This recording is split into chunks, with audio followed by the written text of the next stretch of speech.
Julian Assange should be freed now, and the British government must make it clear that never again will we allow a foreign government to extradite someone from our country for revealing facts that we all had a right to know. Because if Julian Assange could be extradited to the United States and jailed for the rest of his life, then any journalist could face a similar fate. That's why the National Union of Journalists and the International Federation of Journalists have taken every opportunity to explain why, for those of us who the media is our livelihood, should join the call to free Julian Assange.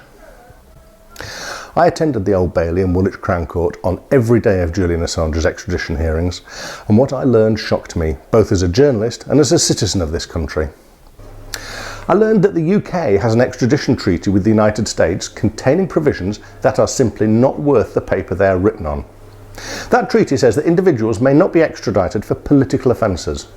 Judge Barrett Itzer, who heard the case, determined that this apparent guarantee is worthless.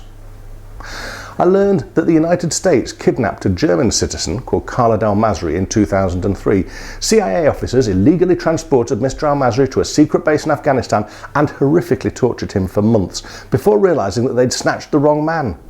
And when they did, they dumped al-Masri on a roadside in Albania, and despite international courts establishing the facts of the case, in part on the basis of documents revealed by Julian Assange, the United States has never acknowledged its crime.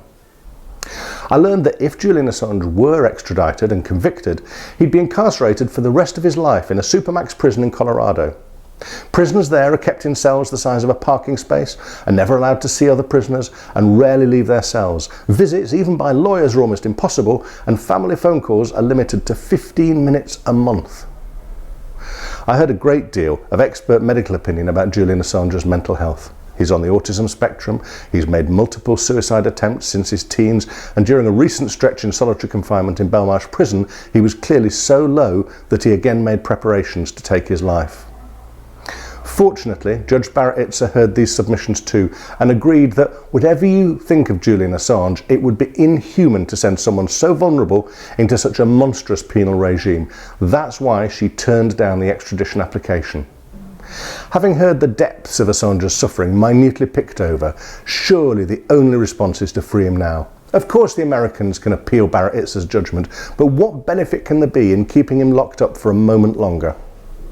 Freeing Julian Assange will be a sign that our government pays more than lip service to free speech and media freedom. To really make a difference though, legal reforms to make such an extradition impossible in the future are vital. Reform to the UK's Official Secrets Act will soon be before Parliament. That would be the opportunity. If you care about free speech, send your MP a message for the government.